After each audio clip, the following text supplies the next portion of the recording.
সবাই দেখছে যে রাজা উলঙ্গ, তবুও সবাই হাততালি দিচ্ছে। সবাই চেঁচিয়ে বলছে, সাবাস সাবাস।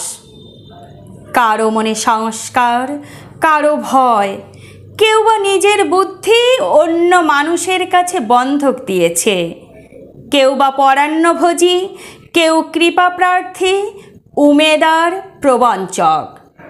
কেউ ভাবছে রাজবস্ত্র সত্যিই অতীব সূক্ষ্ম, চোখে পড়ছে না যদিও, তবু আছে, অন্তত থাকাটা কিছু অসম্ভব নয়।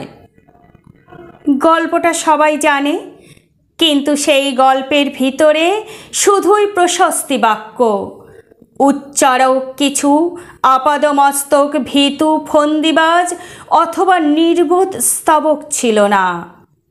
একটি শিশুও ছিল, সত্যবাদী, সরল, সাহসী একটি শিশু। নেমেছে গল্পের রাজা বাস্তবের প্রকাশ্য রাস্তায়।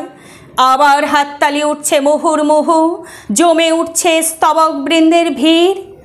কিন্তু সেই শিশুটিকে আমি ভিড়ের ভিতরে আজ কোথাও দেখছি না।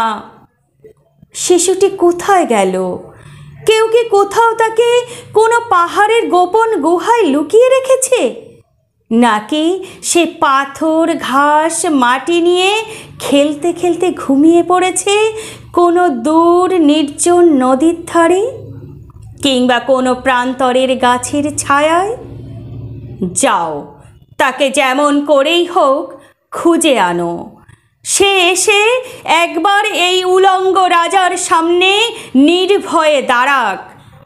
সে এসে একবার এই হাততালির ঊর্ধ্বে গলা তুলে জিজ্ঞাসা করুক, রাজা, তোর কাপড় কোথায়?